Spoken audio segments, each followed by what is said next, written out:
Is it Molly or? It's me. I'm recording. Oh, hey, Oh, you are hey, Molly. recording. Are you, Molly, are you also like letting people in the waiting room? Yep, I will be in charge of that.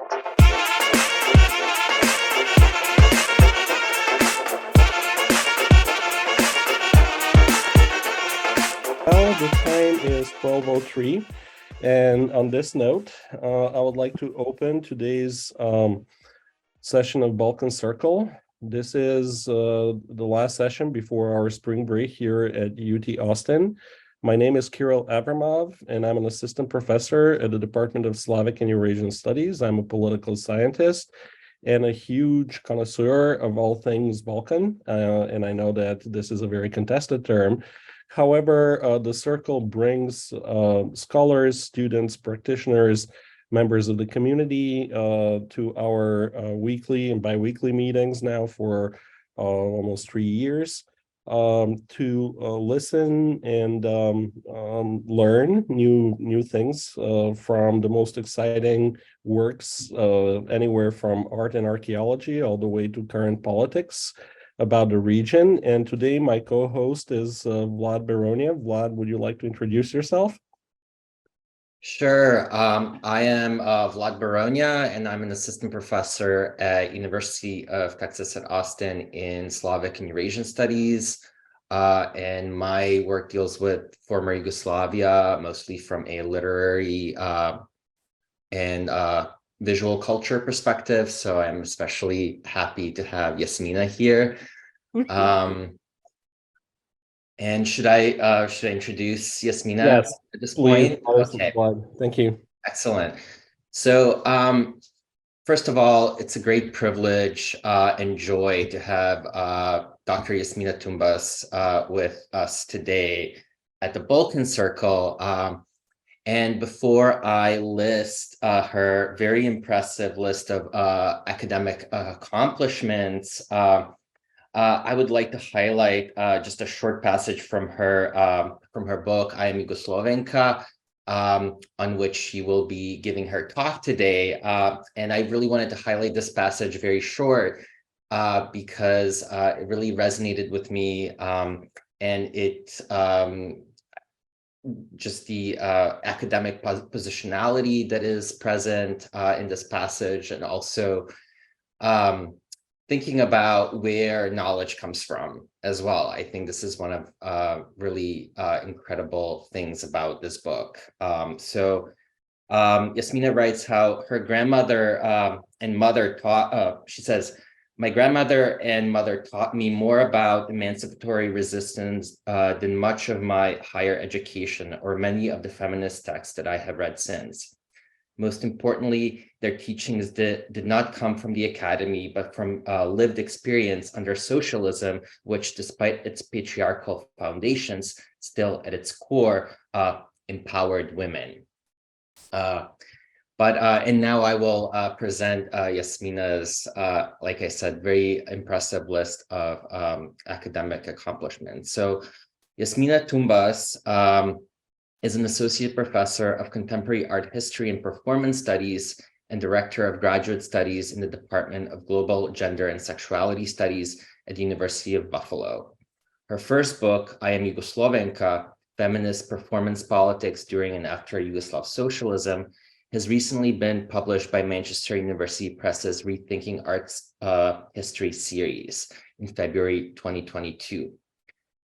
Tumbas is also working on a second manuscript, Queer and Feminist Yugoslav Diaspora, Art of Resistance Beyond Nationhood, and hopefully we'll hear some of that in today's talk as well.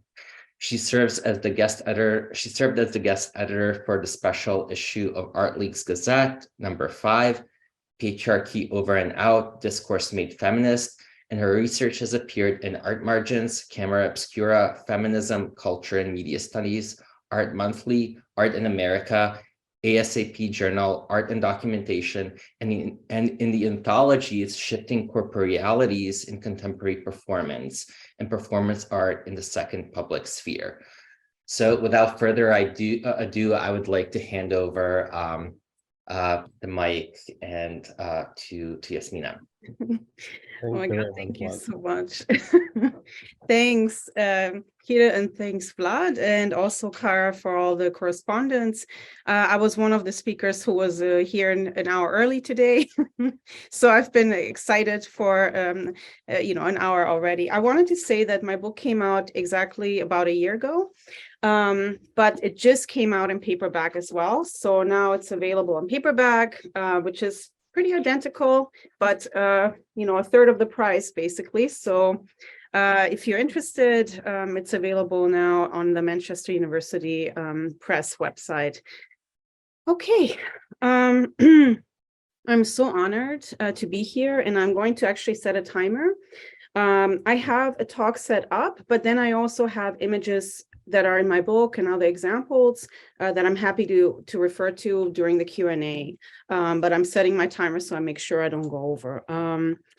So I'm honored to be here and to be included in this incredible series. Can you all see my, wait, I gotta share it first, hold on, sorry. I just realized I haven't shared it yet. So do you all see my PowerPoint now? Yes, okay, great. And it's full screen now? Yes, okay, excellent.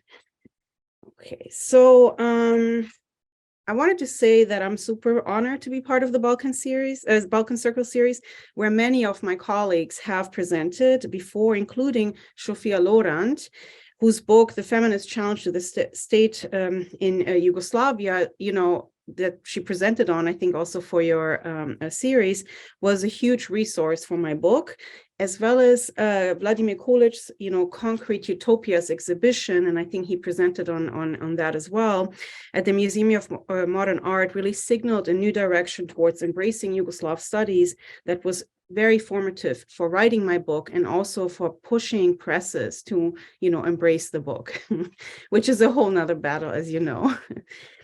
So my talk today will take about 45 minutes, and it will be focused on showing a visual argument that explicates feminist motives, desires, and forms of resistance in the socialist Yugoslav context during its disintegration and up to today, which of course are developed in this book. What might we learn from a visual history of women's emancipation and the feminist movement evident in art and culture during Yugoslav socialism? How does an explication of feminist and queer performance politics provide an essential narrative about a nation that has since perished, but which remains the foundation for the work of feminist artists, theorists, and historians from the region so often ignored? And what does the difficult story of socialist Yugoslavia and its disintegration in the 1990s tell us about both the generative but also problematic parts of that political system, such as the persistence of gender-based violence and patriarchal values? Before I turn to specific artists and artworks, I would like to comment, of course, on what it means to work on the Yugoslav region and the larger region of the Balkans, of course, treading in very familiar terrain for many of you. As you can see from this map from 1991 of Yugoslavia, this was a confederation of 6 republics and 2 autonomous provinces. Of course, you see here, Slovenia, Croatia, Bosnia, Serbia, Macedonia, Montenegro, and of course, Vojvodina and Kosovo. And I myself was born in Vojvodina near Novi Sad in Subotica. This confederation was built, of course, by the anti-fascist resistance following World War II in 1945 and ended in 1992. In what many call the Balkan Wars of the 1990s. As we all know, these wars negatively influenced how the region was perceived since, and many underestimate the rich and diverse cultural background of this part of Eastern Europe, instead theorizing the entire region as backward and out of touch with Western culture and progress. One such blatant and very familiar example is Dutch diplomat Robert van Landschot's description of the Balkans in an interview from 2012, where he argued that the Balkan people are not European and that they have contributed nothing to European culture, and that the Balkan people resemble a culture closer to the Middle East than that of Europe, especially Kosovo, Serbia, Macedonia, of really all former Yugoslav republics, Albania, Bulgaria, Greece, and Bosnia. Van Landschot noted nobody there knows what a Chanel costume is, who Pippi Longstocking is, what an English garden is, who and what Montaigne's essays are, and what Lego's toys are. Such stereotypes of cultural ignorance in the Balkans are amusing at best, but something entirely else at worst, as Bulgarian historian Maria Todorova has argued in her well-known book, of course in this group even more so, Imagining the Balkans, quote, the opposition between an abstract East and West is as old as written history, end quote. In fact, we have repeatedly seen the return to these simplistic narratives as espoused by the Dutch diplomat, such as the more recent work by scholars like Monica Nalepa, who in the Washington Post proclaimed that it was the distinct legacy of communism, which she summed up as the incessant memorization of facts and Marxist ideology that has led to Melania Trump's cheating when in 2016, she plagiarized Michelle Obama's 2008 speech. What I want to emphasize here is how the story about Melania Trump's background, who was born in the former Yugoslavia Republic of Slovenia and whose schooling was there, suddenly came to represent all of Eastern Europe through the lens of a scholar who drew on her own experiences of observing cheating in Polish schools.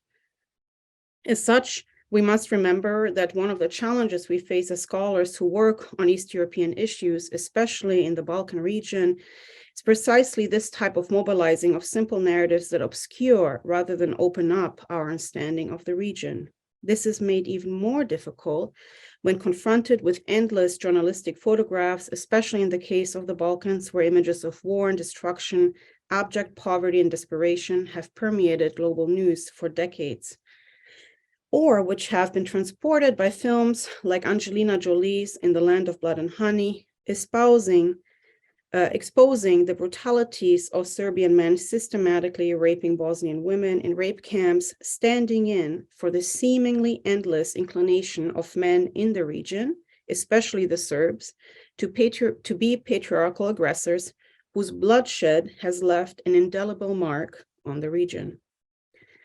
Of course, it doesn't help that some 3 decades after the wars in Yugoslavia, the Serbs are now siding with the Russian invasion of Ukraine, giving Serbian nationalists another moment to shine and to connect their investments in the region of Kosovo and Bosnia to Putin's war, as seen here in the pro-Russian protests in the city of Belgrade, or as seen in the atrocious bestowing of the Medal of Honor on Putin by Bosnian Serbs earlier in January this year, representing the patriarchal bond of Serbian and Russian brotherhood and drawing a parallel to the Serbian nationalist wars of the 1990s.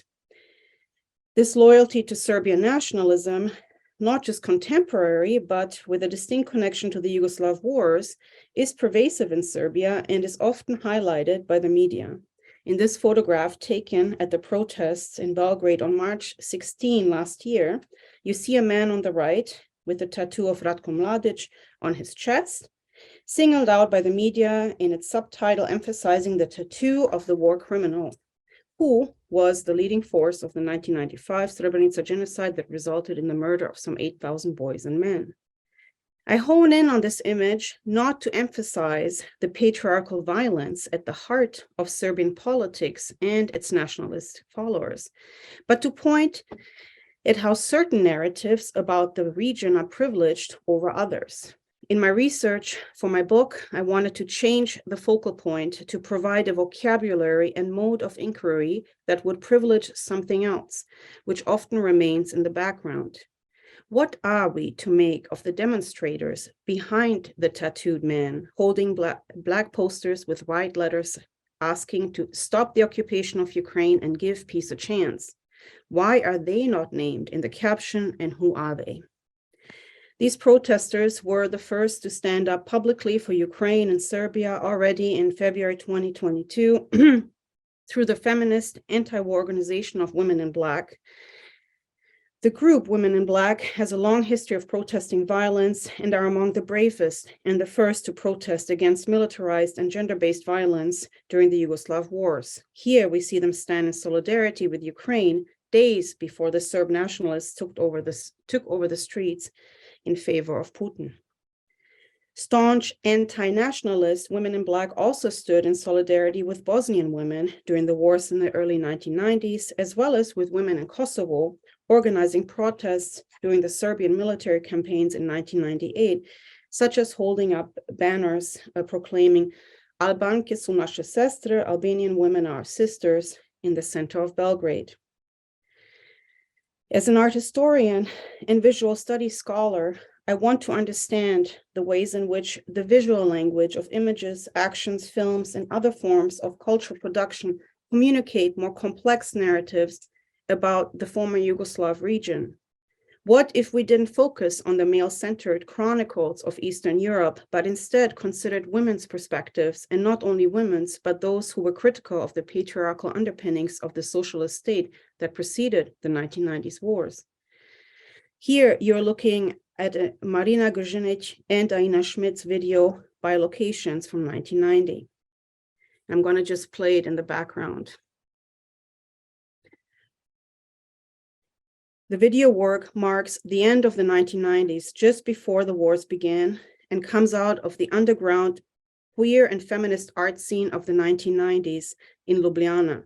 Janecic and Schmidt inserted the figure of the socialist woman into used footage that TV Slovenia had filmed in the South Serbian autonomous region of Kosovo during the uprisings that followed Slobodan Milosevic's crackdown on basic human rights for Kosovo Albanians. TV Slovenia did not air this material at the time. Thus, by locations uniquely bore witness to the injustices happening in Kosovo. It is part of an even smaller group of works, the only one to my knowledge, that centered the politics of looking at the conflict, the political gaze, within the agency of the socialist woman.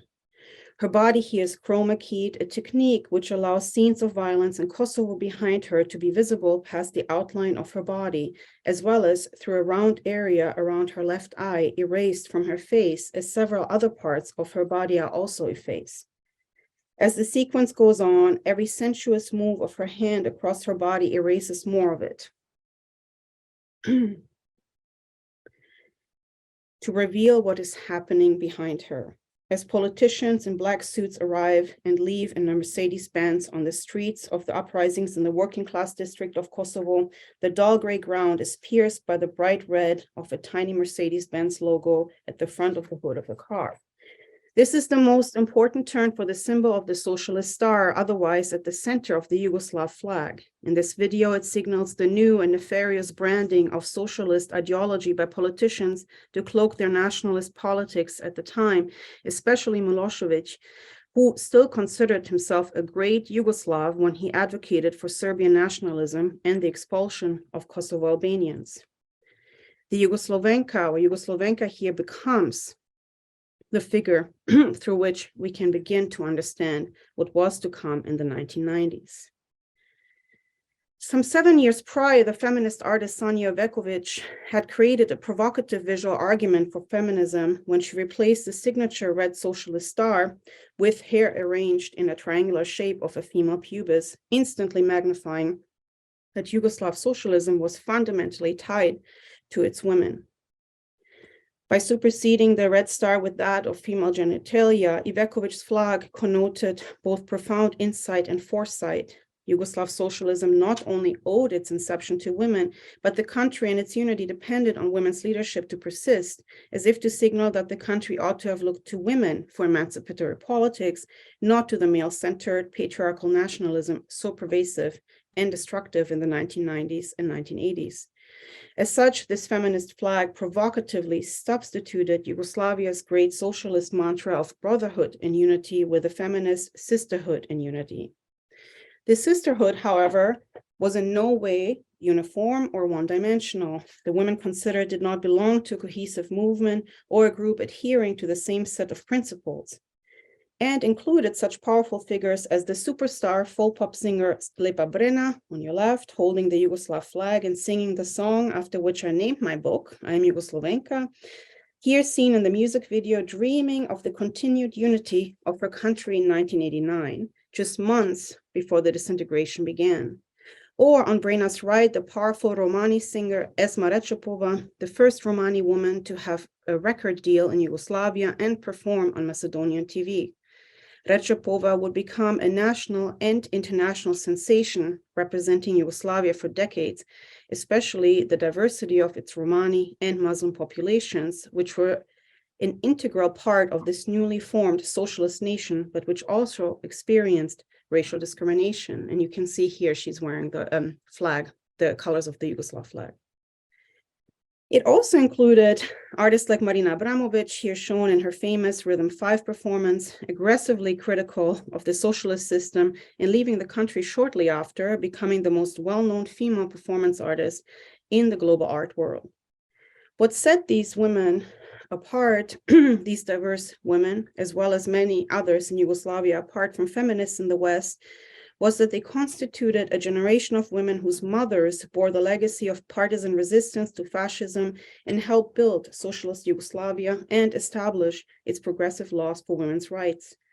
And here you're looking at an image of one such strong mother in front of the first issue of Žena u borbi from 1943, holding a baby on one arm and a gun in the other, barefoot and wearing nothing but a war-torn dress. Her eyes are focused on what's ahead, and her hair is blowing in the wind. Her hair blowing in the wind points our gaze to the Yugoslav partisan mantra in the top right corner, Smrt fašizmu, sloboda narodu, which means death to fascism, freedom to the people.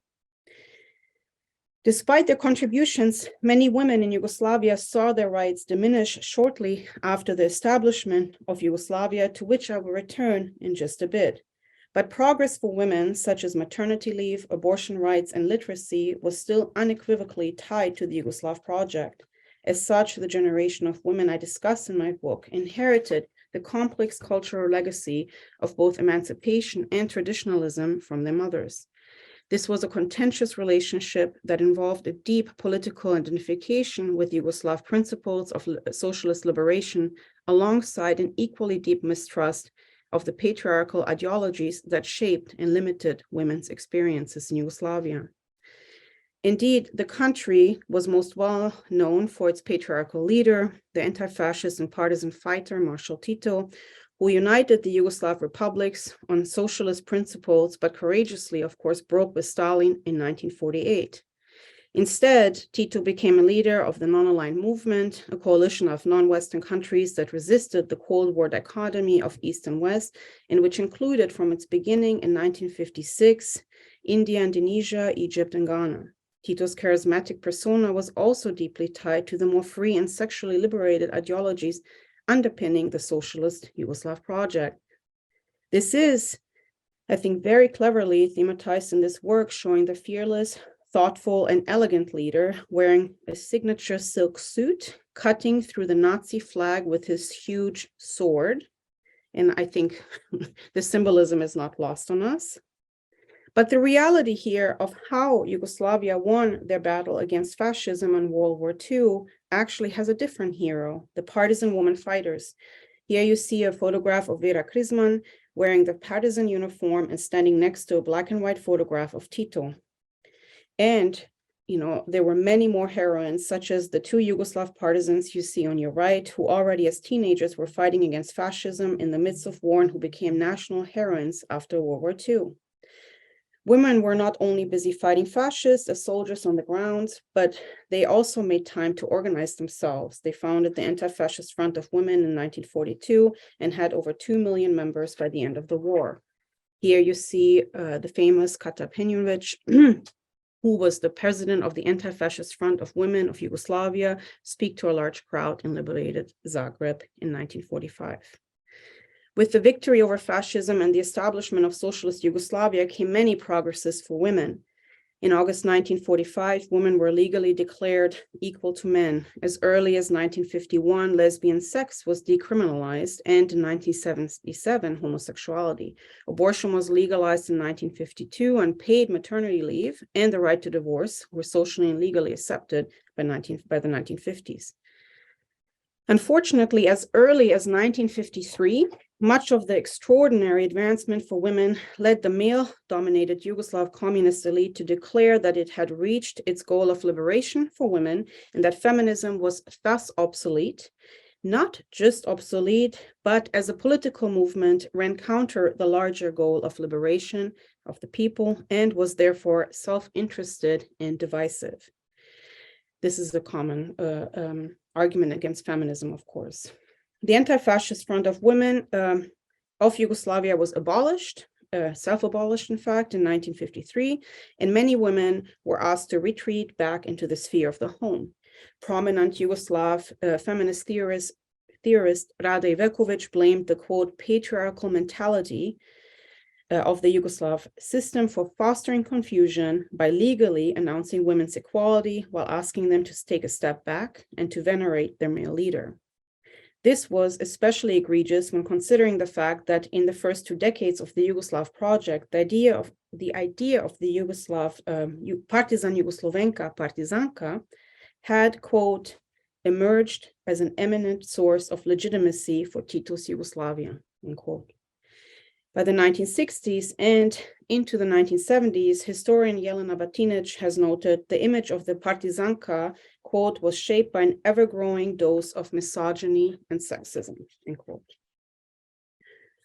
Yugoslav feminists like Svetlana Slapshak and Vesna Kesic remembered that their male colleagues in leftist academic circles frequently made comments during public lectures about how they were too many women wearing makeup, or sometimes asked women for the opposite. Could you please look more feminine? In her collage, He's Looking at Me All the Time, Ivekovic thematized the omnipresence and invasiveness of the specter of this male leftist gaze, but here embodied in its leader, President Tito. This work featured a black and white photograph of Tito placed right above a drawing of a female figure in bed, who carries a surprised and worried facial expression with her hands trying to cover her naked body with a much too short blanket that bears the hammer and sickle insignia. Through the deliberate use of humor, Ivekovic's collage made palpable the sense of Tito as the male gaze incarnate. The scantily blanket here signals the shortcomings of the Yugoslav Socialism's promises for women. The proletarian flag used horizontally instead of vertically exacerbates the failings of the horizontally oriented egalitarianism of socialism, unable to protect women from patriarchal sexualization. The flag itself here becomes an erotic symbol, instrumentalized to sexualize women in the name of socialist ideology under the veneer of emancipation and gender equality in official state ideology. The image of the father of the people as powerful as Tito's was also inevitably libidinally heteronormative, a potent domineering symbol of national masculinity for women to desire and for men to never fully attain, but to always hunt. The complicated question of women's emancipation under patriarchal socialism is something we can detect in men's work as well, such as in Zora Popovic's 1971 drawing of the flag a decade prior. Here, the flag became the conceptual foundation for a silhouette portrait of his partner, art historian and curator Jasna Tjardovic, when the artist inserted the contours of her body into the horizontal middle white stripe of the flag. Popovic made the drawing on March 8, 1971. On International Women's Day, a critical holiday in Yugoslavia honoring women workers across the nation and worldwide. Tjardovic appears as Jugoslovenka personified, with the Yugoslav red star crowning her vaginal area, her face emerging in profile in the blue color, and her legs elegantly crossed. She lies horizontally within the flag. Her mouth is slightly open, but in an ambiguous way. Tjardovic's moan appears almost as if trapped in the flag, with her arms disappearing in her silhouette. Drawn by her lover, who was living in the military barracks at the time, this homage to both Tjardovic and his country suggests the paradoxical trappings of the more women-oriented Yugoslav state. The framework of the nationalist flag here honors the woman at its very center, but it does so by relegating her body to the horizontal lying down position and consigning the star, her power, between her legs. Although relegated to the background, women were extremely important for the performance and conceptual art scene in Yugoslavia. And of course, you've heard about these women, I think, in Sofia's talk as well. Here we see a photograph by feminist photographer Goranka Matic of some of the most important women in the avant-garde art scenes at the time, including Jasmina Tumbas, who you just saw depicted in the flag in the back row, the second from your right wearing a dark sweater, as well as feminist curators Dunja Blažević and Bojana Pejić and feminist theorist Žarana Papić. Already a decade before this photograph was taken, these women had organized the very first feminist conference in Eastern Europe called Ruch za žena, which brought together local and international feminists to discuss the relationship of women's emancipation to socialism. As such, Yugoslavia was a place where feminism thrived despite and sometimes because of the patriarchal strictures imposed by Tito's brand of socialism. Along with the Comrade Woman Conference, Goranka Matic and Nebojša Čanković organized an exhibition that included headshots of women with fictional data based on a questionnaire designed by Matic that focused on, quote, desires and imagination of a better world, end quote. In one such photograph, Matic included a simulacrum of a self-portrait in which she embodied the likeness of an archetypal lesbian or butch feminist whom she called Ira Fassbinder, quote, a 30-year-old madam of the brothel in Budapest, end quote. Performing a visual kinship with the notorious West German bisexual filmmaker Rainer Werner Fassbinder and embodying the sexual prowess and bravado of a butch lesbian pimp from the heart of Central Europe, Matic challenged gender expectations while also heralding a Yugoslav femininity not bound to traditional gender roles, such as socialist expectations of motherhood or honest work. Instead, the emancipation of Jugoslovenka here has a dual purpose. For Matic herself, who makes her own image, and for Ira Fassbinder, whose pride in her sex work and underground life spills out of every image. Transgressive sex was a big part of feminist and queer culture in Yugoslavia, for example, in Yugoslavia's version of Playboy, Start magazine. While Start principally featured stereotypical pornographic shots of naked women similar to American pornographic magazines, it was also a space that published feminist writing and enjoyed some of the most famous employed some of the most famous feminists from Yugoslavia, including Vesna Kesic and Slavenka Drakulic. Here, for example, you see an example of an interview devoted to the activist work of curator Dunja Blažević, who had organized the feminist conference Comrade Woman mentioned earlier. In addition to highlighting feminists like Drakulic, Start magazine published illustrations that showed women's sexual agency beyond the figure of the virgin, mother, and partisan hero in the Yugoslav context. One illustration by Mirko Ilic in Start shows the influence of concurrent feminist debates on the journal's visual content, which challenged and changed the visual icon of the Yugoslav woman to offer visual provocations of emancipation from the domestic heteronormative socialist sphere. Here we see a gorgeous, composed woman in a monochromatic flowing dress staring directly at the viewer. Behind her, a mirror shows the exposed back of her respectable dress, showing she is a dominatrix with a flogger in her hand, latex gloves, a thong, and a studded leather corset. The signature dog collar on her neck only reveals itself as such in the mirror, carefully tucked below her hair and arranged in a neat bun. She is a modern version of the 14th century sculpture Modern World from the portal of St. Sambaldus Church in Nuremberg, which visualized the woman of the world as seductive and physically corrupt, wearing an identical dress concealing the front of her body with an opening in the back revealing a diseased and decaying body. Sandra Gilman links Modern World to visualizations of the contagious syphilitic woman during the Enlightenment, showing, quote, the female as the image and source of infection, end quote, and men as victims of the disease. In this modern version of the Yugoslav woman, she's not physically diseased, but morally perverted, a perversion she can pass on to others who consume this dual morality. As the carrier of the moral and sexual deviance, she comes to personify a new type of contagion in Yugoslav society, a sexually deviant and liberated, sexy woman desired by her Start audiences.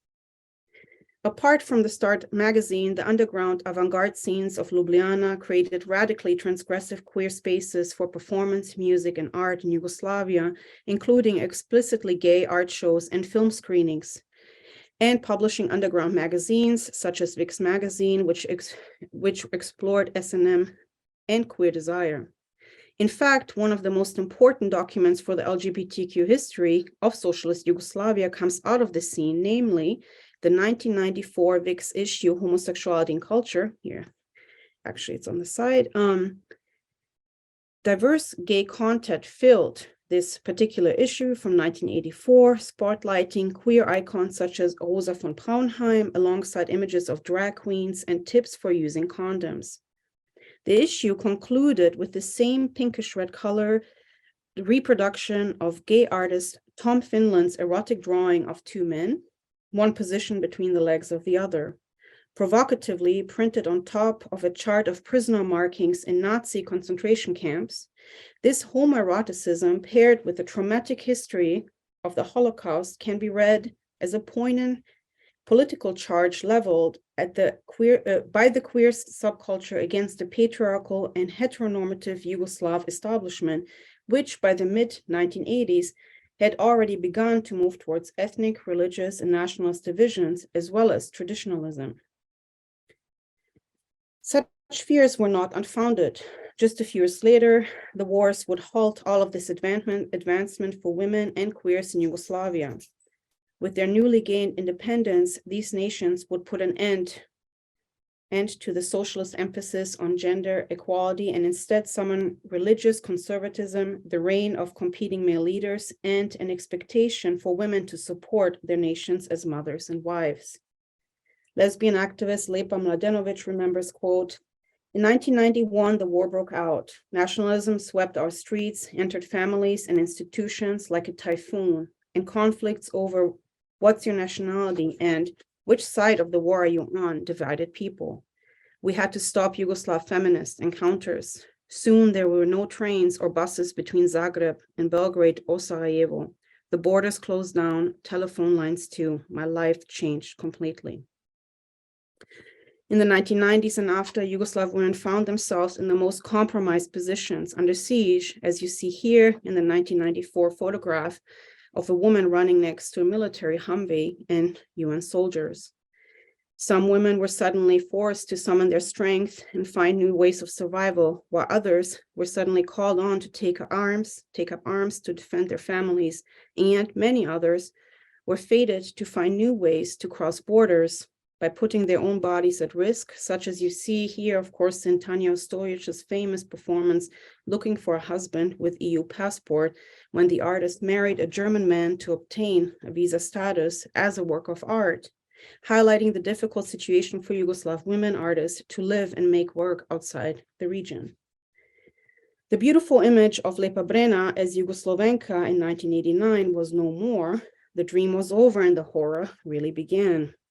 Celia Kamaric's Bosnian Girl, a self-portrait in black and white, has become the most iconic image of this horror circulating in the museum world, most recently in the highly publicized acquisition by the Tate Modern in London last year.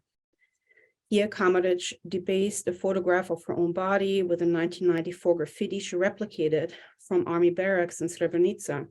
No teeth, mustache, smells like shit, Bosnian girl. It is speculated that a Dutch soldier, while stationed in Bosnia with the UN peacekeeping forces, had made this graffiti. Kamaric shows us just how much the status of Jugoslovenka had changed in the European male imaginary just 5 years after Lepa Brena's hymn. Not a blonde beauty, but a besmirched, toothless woman whose racial otherness is augmented by her excessive hair growth, ridiculed in her femininity by stressing her mustache, and above all, smelling like shit. So why then did I end up writing an entire book spanning numerous decades about, Jugoslovenka And, when you have this development and what happens to these women, like, how did I even come to this? So I just want to actually show you the video for those of you who don't know. I hope you can hear it. Yes.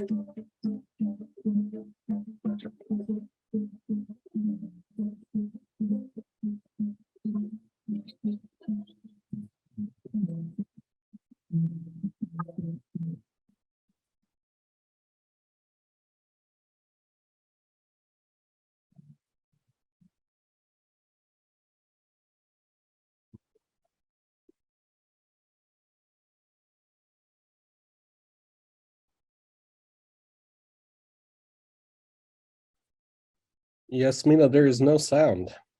You can't hear it?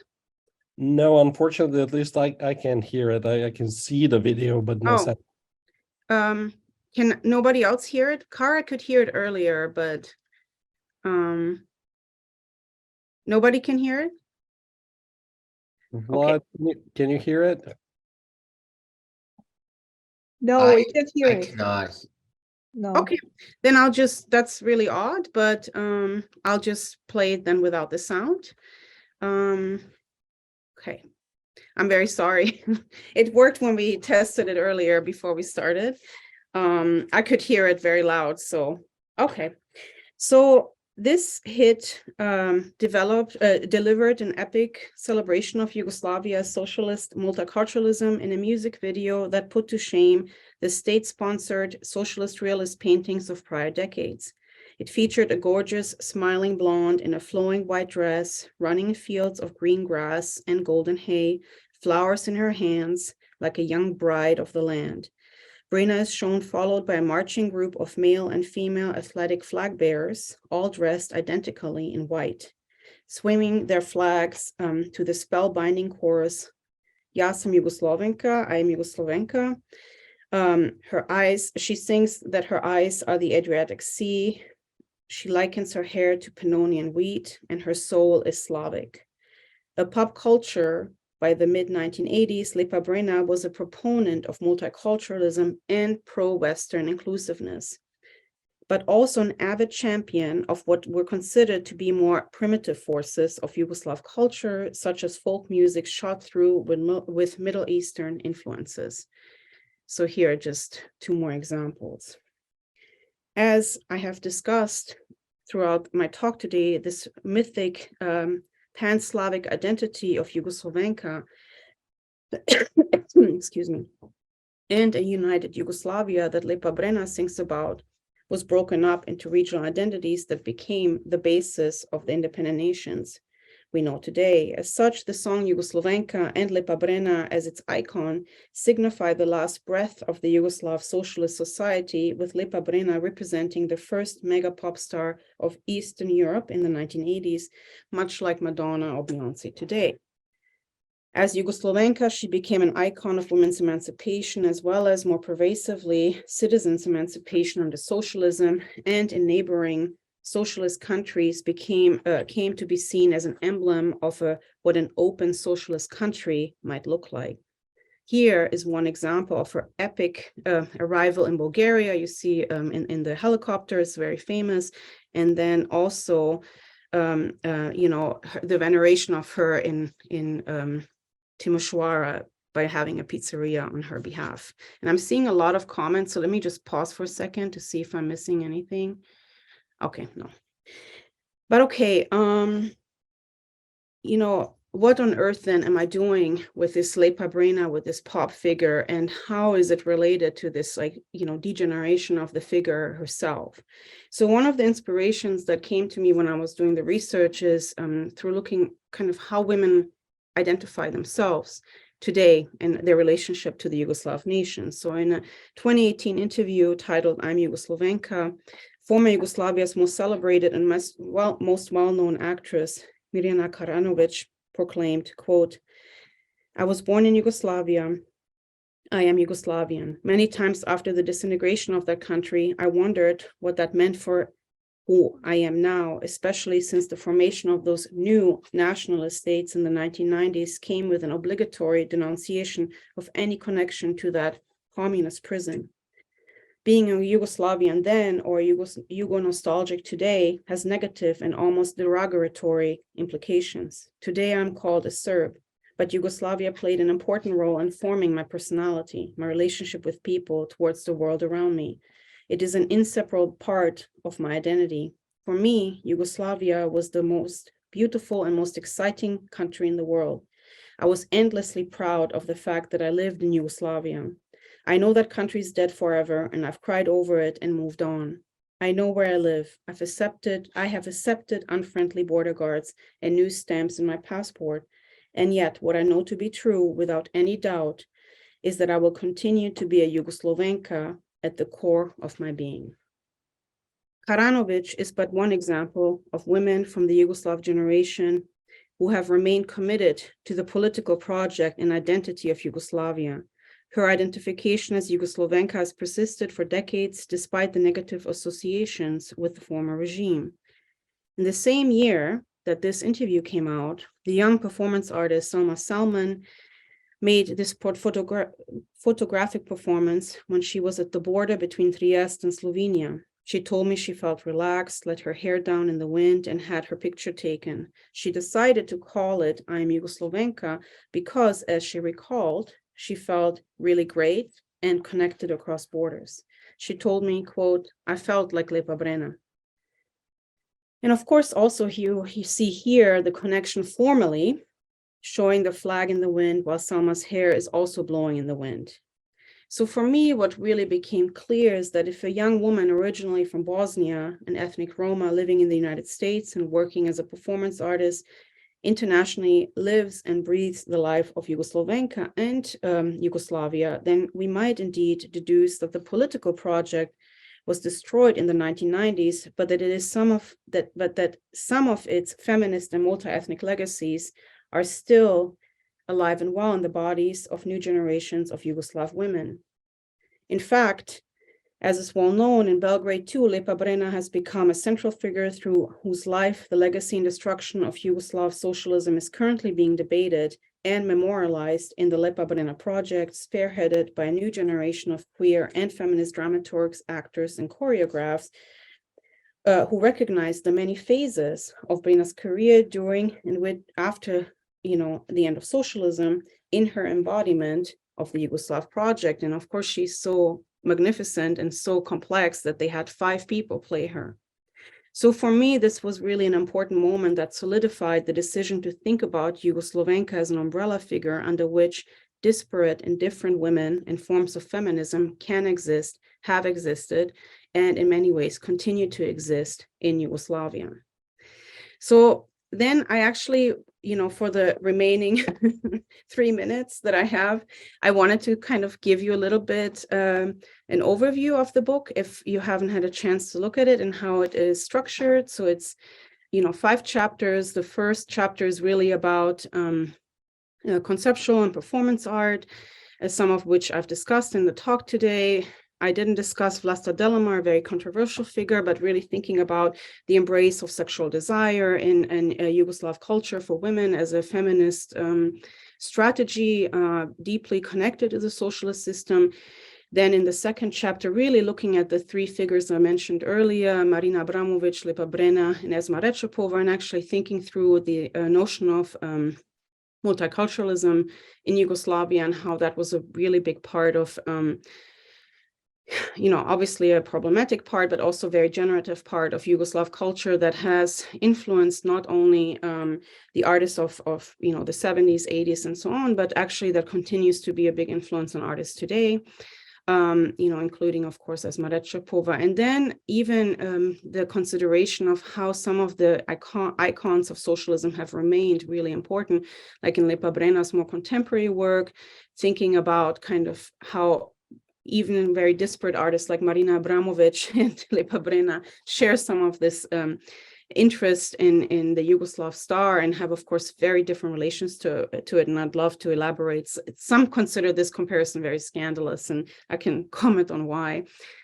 I'm just going to go through this a little quicker. So the third chapter is then on queer Jugoslovenka, where I really think about the legacy of the queer movement. I gave you some examples, but I actually, in the book, I also comment on some contemporary examples and think about how this, again, the more sexually liberated aspects of Yugoslav culture really influenced the queer scene, not only then, but now, including, you know, artists like Helena Janecic, who through Start magazine, which she found in her grandmother's basement, for example, really only then became aware of, you know, some engagement with lesbian desire, which she in the 1990s in the Croatian school system really didn't have access to.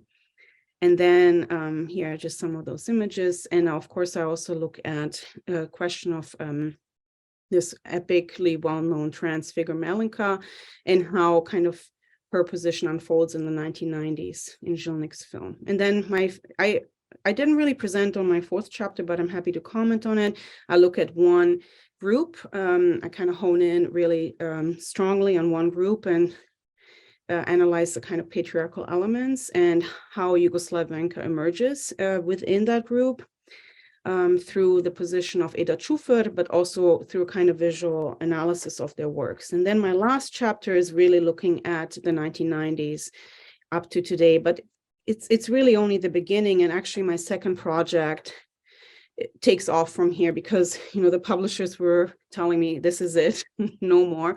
So I only got to include a couple of examples, but what I really wanted to show in this chapter is the ways in which Jugoslovenka changed and the image changed. And I think this is really relevant also for us in this group, in the Balkan Circle, because so much of what is said about the region is linked to how women were portrayed and how the image of Yugoslav women changed, including, of course, which images circulated more heavily, something like this in a YouTube video versus something like this that very few people actually considered, that is linked to ageism and questions of beauty, and also where activism and resistance is, you know, privileged.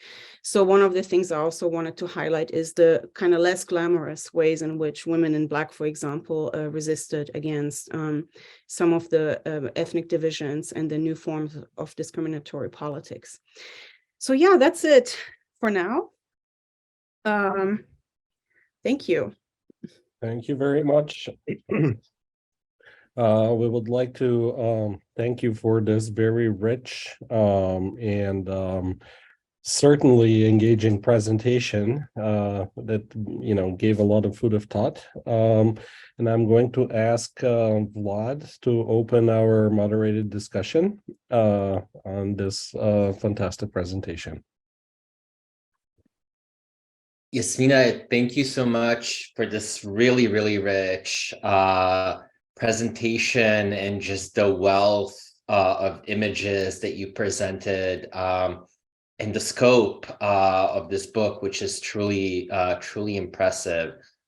I have a couple of questions, but I actually wanted to ask the audience first to if they have any questions. You can either type them in the chat or you know, just feel free to unmute yourself and ask a question.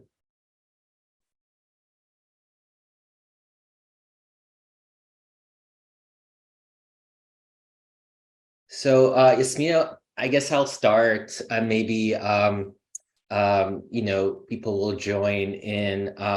So my first question was actually quite specific, and I was really, really fascinated by Ilic's image of the ideology of the good Yugoslav girl, and I was just wondering, just because it's such a complex image, and I imagine it was also an illustration to a text. And so I was just wondering what was the text and what was kind of the context of this image appearing? And do you think that Ilic was trying to point to the hypocrisy of the Yugoslav society in this image? Or was it more showing, you know, was it more criticizing this you know, this threat that women present through their sexuality. Yeah, thanks so much for this specific question.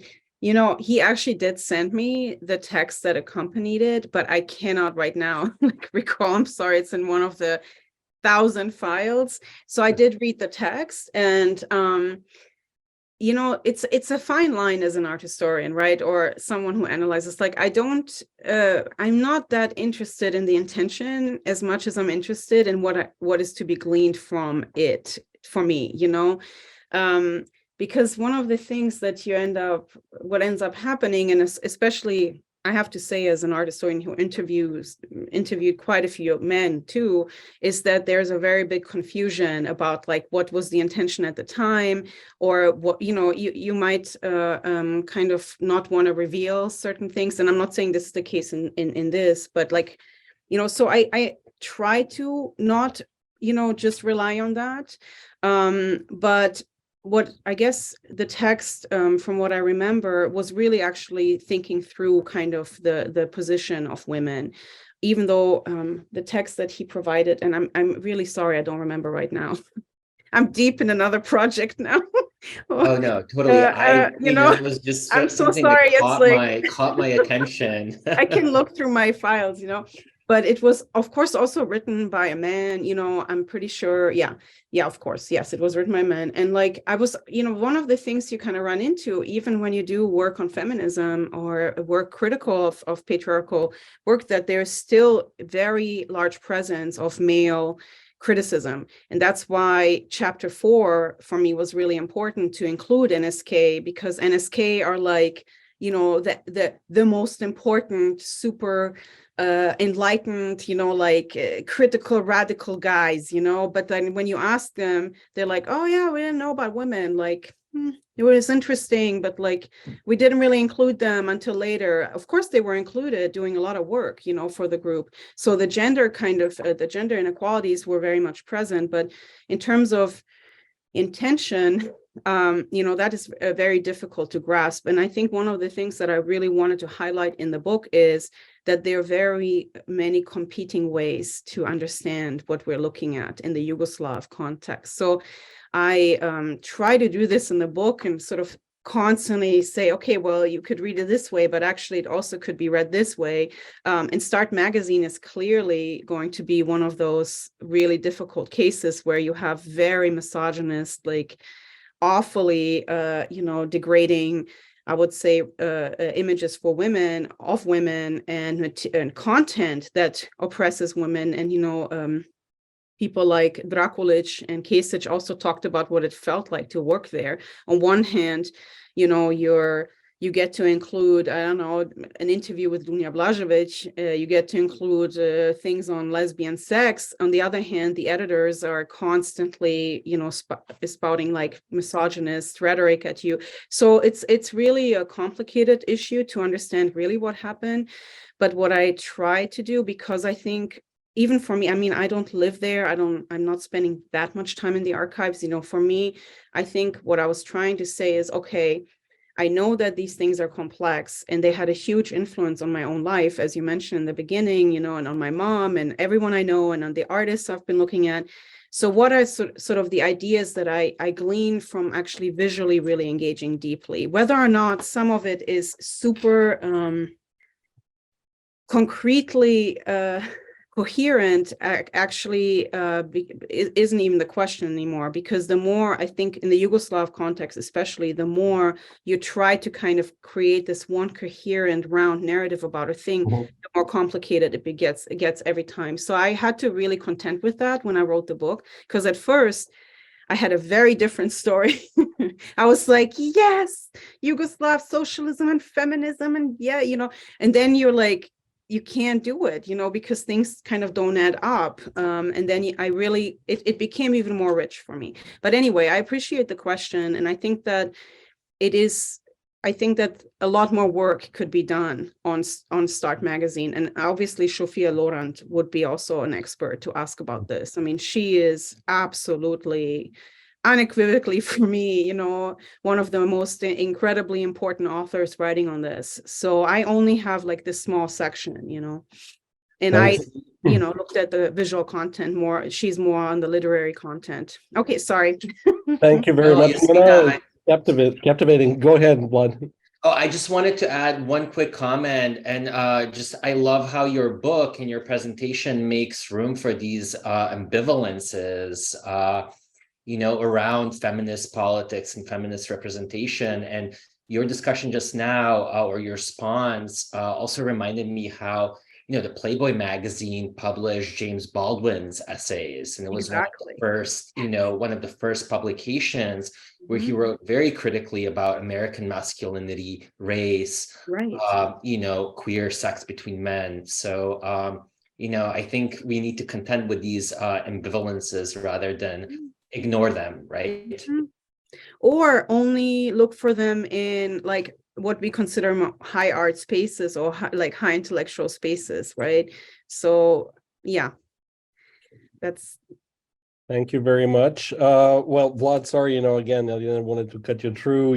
I was also captivated by one image, and I will try to connect it to sort of my understanding, but I would love to hear, of course, author's comment. Jasmina, one of the images which I remember as well, this huge social event, if you will, and this was the helicopter of Balkan, the non-existent airline, Bulgarian, that went bankrupt. Just the scores of other national airlines in the region, which brought in a really spectacular manner Lepa Brena to the national stadium, which was absolutely packed. And such a entry is usually reserved for heads of state or celebrities that have this really star status and so on. So this image in this legendary concert just prompted me to ask you about specifically your understanding beyond the chapter that you dedicated to this symbol of Jugoslovenka. My question would be, why would what made Lepa Brena such a transnational phenomenon outside of the borders of Yugoslavia? And you showed us Timișoara, the pizzeria, and in just this legacy, of this sort of a living legend. So my question is kind of twofold. What made this figure, so legendary and appealing, outside of the border of Yugoslavia? And what were the features that were speaking, I guess, to different other audiences, of her image or her behavior that makes this symbol sort of convertible in essence, within Balkan context, not necessarily within the Yugoslav confines. I want to ask you actually right away, like, what do you think? This is hard to I think I have a nuance, and I'm a little bit biased. I think that some of the features that you were talking about specifically in relation to Lepa Brena might not be very well understood politically, from in audiences such as Bulgaria. The appeal was rather tied to the emancipation on one end, and another, obviously, the growth, from, I would say, like, high culture and bottom up, right? The turbo folk, which was also, a form of a protest against the confines of socialist, culture, and the experimentation, with all this, all this visual representation of this femininity added to the top of, at least from Bulgarian standpoint, I can talk about that, of looking up to Yugoslavia as an open Western, really I mean, literally, Madonna, Yeah. which was forbidden, to be consumed. Right. And I know in the border regions, such as cities like Vidin, for instance, people would be watching, I mean, just because the transmission, I suppose, like were easier to capture Yugoslav TV production, Yeah.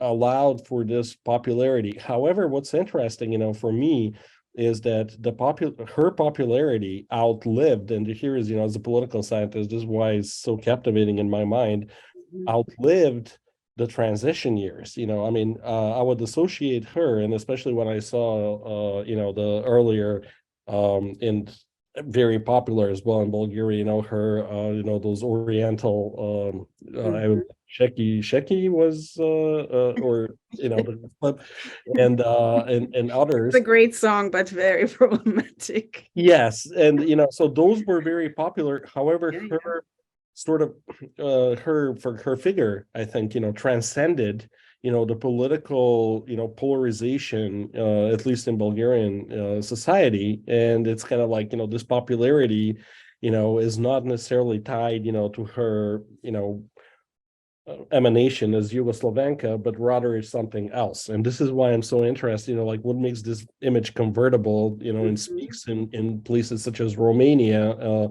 which had very different end of communism than, let's say, the bloodless transition in Bulgaria. So I mean, that kind of, it's a cultural phenomenon that has been accepted by very different ways of how state socialism and, pad dependent state socialism, was ending and imploding.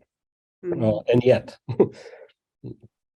Yeah, I really agree with pretty much everything you said. And that's, I'm no expert on the reception of her work in the rest of Eastern Europe, but I do recall reading, just research and articles about how, for example, the cassettes with her music were, put across the border, and how that was like really valuable, But I think that what you were saying is absolutely true. And, how desire works is really interesting, and how desire is transferred visually and through joy and enjoyment. And if you have a figure, I think that embodies, on one hand, the kind of ideology that's kind of part of the program you have to adhere to, but at the same time can match it with the glamour of things you don't have access to, and that is a intoxicating, like incredibly beautiful mix. And I think we're all, I mean, I would be attracted to that. I think that that's what truly, art or culture production that reaches the masses, that really kind of long for it, that is what will get people to want to, feel it over and over again. And I think that people don't account for that. And in fact, I have been, I've been challenged over and over when I present the book, like, how can you? She's so, she's low culture, she's kitsch, she's all these like awful things. And how can you pair her with this like avant-garde art or real politics? People say she's turbo folk. Actually, she was not turbo folk. She's like prior to turbo folk. Of course, she's been used to turbo folk. But, again, she is actually one of the most contested figures and super contradictory, just like Marina Abramovic, which is why I was so attracted to this question of Yugoslavia and Jugoslovenka, or Yugoslavia, through this lens. And I do think that because there was so much more freedom, and so much the freedom in quotation marks, but yeah, obviously to travel, to buy products, to have more interchange, it does not surprise me. Now, why was it not Esma Redzepova on the same level? And I think that question is one of whiteness in Europe and racial difference, and yet total identification with being other, which is also why Lepa Brena presents herself as a blonde beauty, with Muslim background, which kind of is not really, always in the foreground, like playing. So I think that she was very smart at kind of creating a space for herself. And one of the things I don't really present on, but that was really important to me, is also to kind of show the sexism she encountered that she doesn't really talk about. Sometimes now in interviews, she'll like point to it.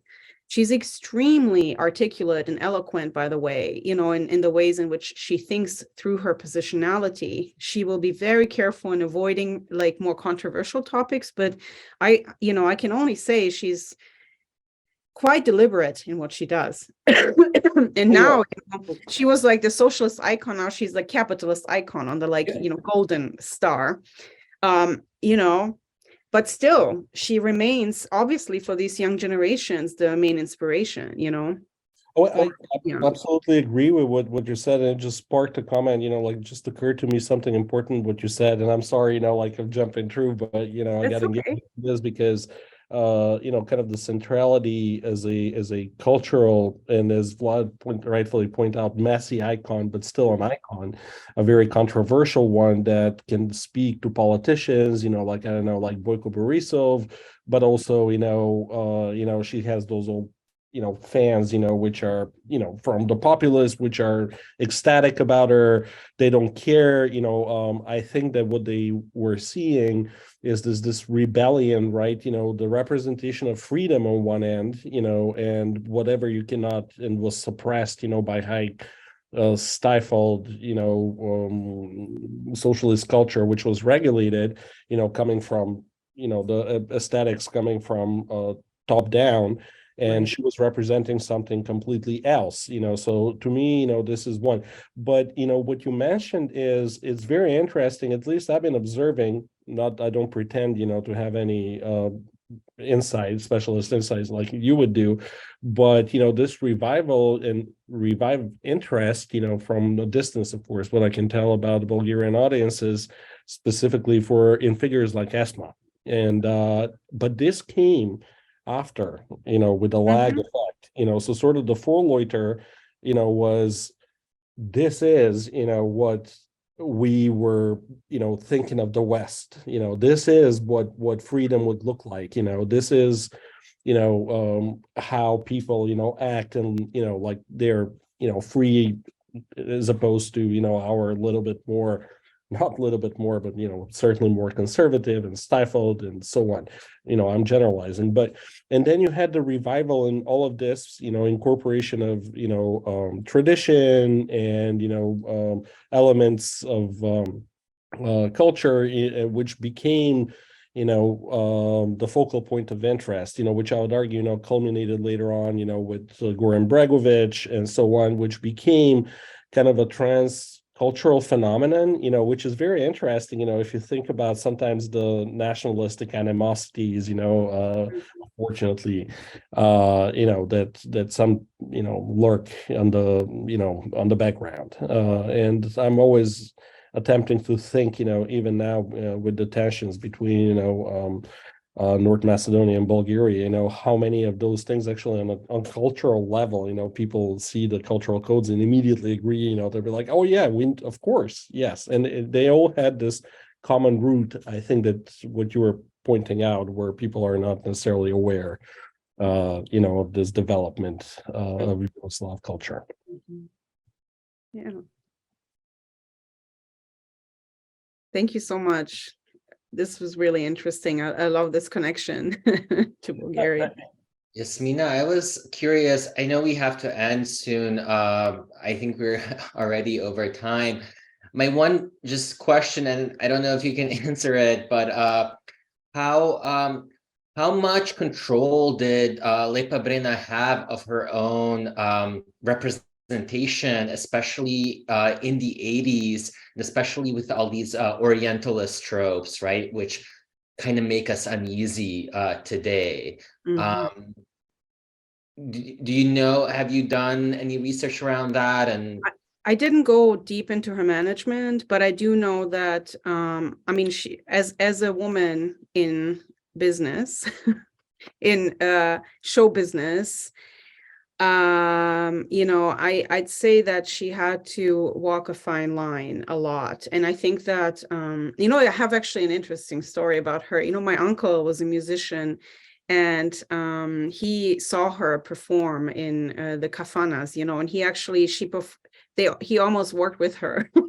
Like she was like, when she wasn't famous yet, she was going to be a singer for him. He is a violin player. So one of the things that we do have to remember about her too is that she comes from a very different scene than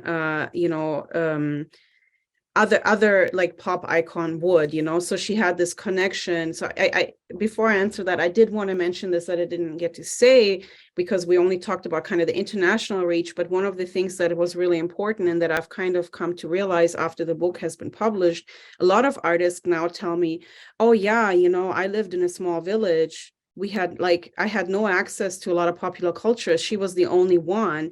And it was this like tall woman, huge, like all these men behind her. She was in charge. She had, she was, had the power over her own image. She had the power over her voice and emancipation.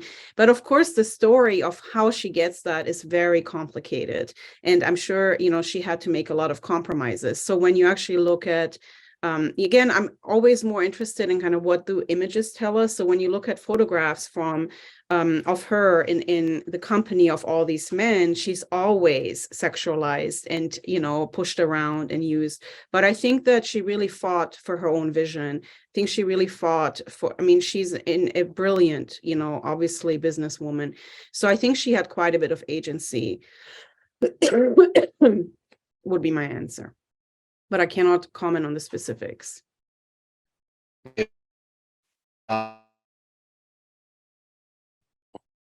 Hello? Hi. Yeah, okay, like probably it's some sort of a, problem with the connection, and I hope Vlad comes back. Jasmina, this is the time to thank you, and Okay. and I'm sorry that we've went on with all of these lengthy comments and try to tie it to other things, but that just tells you how fascinating your work is. Because I thoroughly enjoyed today's presentation. It certainly struck a chord with me, especially, when you showed us those images, when you given us that story arc, and present this perspective, which I believe more people should have contact with. I was particularly unhappy and angered, like when I saw it, and I was remembered, like the Dutch diplomats' remarks, which unfortunately do persist, sometimes in certain corners, and we as academics actually have the responsibility, to actually provide information, ambitiously, I would say educate our colleagues, public, and decision makers, that those stereotypes are far, far, far from reality, especially in this particularly rich, culturally and politically and so on region, which unfortunately has been stigmatized and stereotyped for such a long time. So I would like to thank you. I assume that if Vlad is back online, we would like to all give you a hand for this wonderful presentation and ask everyone to get your book, and hopefully we will be seeing you as a guest in the circle in the future, with this new project that you were talking about. And thank you very much to all of you that have participated. Thank you. Thank you so much. Oh, Thank there you are. Vlad, I was getting worried, like something happened, with the connection, correct? It did, yeah. Sorry Hey, about girl, that. nice to see you. It was such a wonderful presentation. Thank you so much. And thanks everyone for coming. Yeah, thank you. And I'm so sorry, I can't recall that I was supposed to show my new project. I do have slides, but I didn't incorporate it for this. No, keep not everything at once. You've done so much. I'm so sorry, because I was like, wait, when you introduced me, I'm like, did I say I'm going to do that? And then I got all, and if I, don't worry about it. No, you know, we have to keep, I mean, people have to come back for more, so we don't Okay, yeah, have it, so, I'm all at developing once. that now, but I'm happy to chat about it or discuss it, Thank you so much. This was such an honor to be part of this, and I really hope I can come to your events. I was telling Cara that like this is my last semester as DGS, Director of Graduate Studies, and then I have a little break so I can like attend more things again instead you. of like doing Good luck. administrative work. I'd love to have you, Thank you. as a guest as well. And, we're continuing the circle after our spring break here at Great. University of Texas. And again, we're already in the process of constructing, I this think is you have a really interesting Iona Kostasha is coming. I don't know if that's how you pronounce her name. Juanita, Yeah, I'm sorry. How do you pronounce her name? Juanita, I believe is her name. Okay. Well, I just read and wrote about one of her essays. She's fabulous. So I'm definitely going to try to come to that. I'm really excited.